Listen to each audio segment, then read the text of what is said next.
ఏదో టచ్ చేయమంటున్నారు ఆయన. ఒకే సామాజిక వర్గానికి ఎన్ని పోస్టులు మీరు ఒక బీసీ సామాజిక వర్గానికి సంబంధించిన వారు మీకు ఎన్ని ఇచ్చారు ఒకసారి చూడండి.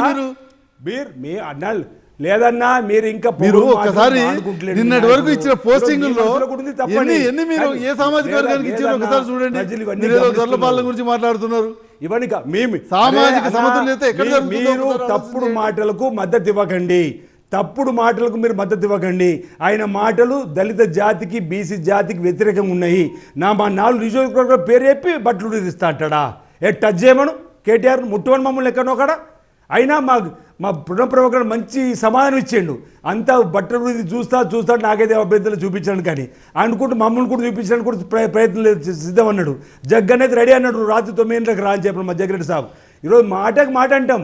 ఆ మాటలు కాదు నేను అనేది ఏంటంటే కారు షెడ్డుకు పోయినటువంటిది. రేవంత్ రెడ్డి గారు మాట్లాడినటువంటి మాటలు చెప్పాలంటే ఎన్ని చెప్పాలి చెప్పండి. కారు బహుశా షెడ్డు నుంచి ఈ పార్లమెంట్ ఎన్నికల ముందు రాదు అంటున్నా.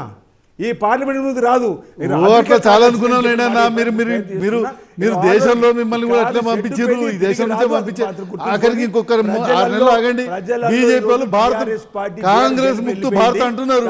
అది కూడా చేసి చూపెట్టడానికి వాళ్ళు సిద్ధంగా ఉన్నారు. కాంగ్రెస్ పార్టీకి అవకాశం ఇస్తారు తప్పనిసరిగా.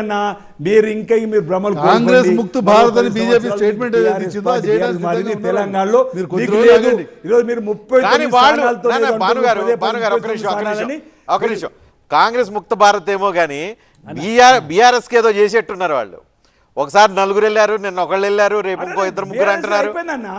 రజనీకాంత్ గారు పని అయిపోయింది. బీజేపీ కూడా ఇంతకుముందు అన్నాడు. నేను చెప్పు రజనీకాంత్ గారు ముఖ్యమంత్రి గారిని కలవటం అనేటువంటి చాలా సహజమైనటువంటిది. అది మిగతా రాష్ట్రాల్లో సహజం, జిల్లాలకు మిగతా రాష్ట్రాల్లో సహజం, అన్ని చోట్ల ఓకే. కానీ తెలంగాణలో భిన్నం కదా. ఎక్కడైనా సహజం. నేను ఒకటి మాత్రం చెప్పగలుగుతాను. ఒకటి మాత్రం స్పష్టంగా చెప్పగలిగేది ఏంటంటే ఈ ప్రజలు అల్టిమేట్గా న్యాయ నిర్ణేతలు ప్రజలు. రేపు ఏం చేస్తారు, ఏం జరగబోతుంది అనేటువంటిది ప్రజలు నిర్ణయిస్తారు. మీరు నిజంగానే మీరు అనుకున్నట్టుగా పాలన బాగా ఇచ్చారు అనుకోండి, మీరు నిజంగానే మాకంటే మంచి పాలన ఇచ్చారు అనుకోండి, మీకు అవకాశం ఇస్తారు. కానీ మాకంటే పాలన మీరు ఇచ్చారు అనుకోండి, మిమ్మల్ని తీసి పక్కన పడేది మాకు ఇస్తారు. ఉద్యోగాల జీతాలు ఇచ్చినాము చూస్తారు, మీరు చూస్తారు. ఎందుకంటే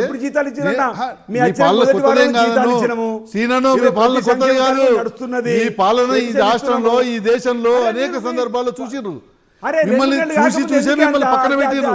మళ్ళీ సార్ మీకు పరిపాలన చేస్తామే అవకాశం ఇయ్యి. ఒక 6 మాసాలు మొదటిసారి కాదు కదా మీకు అవకాశం. మొదటిసారి రాలేదు.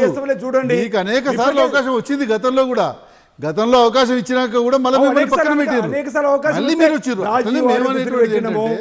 మమ్మల్ని కూడా ఒకసారి మమ్మల్ని పక్కన పెట్టాము.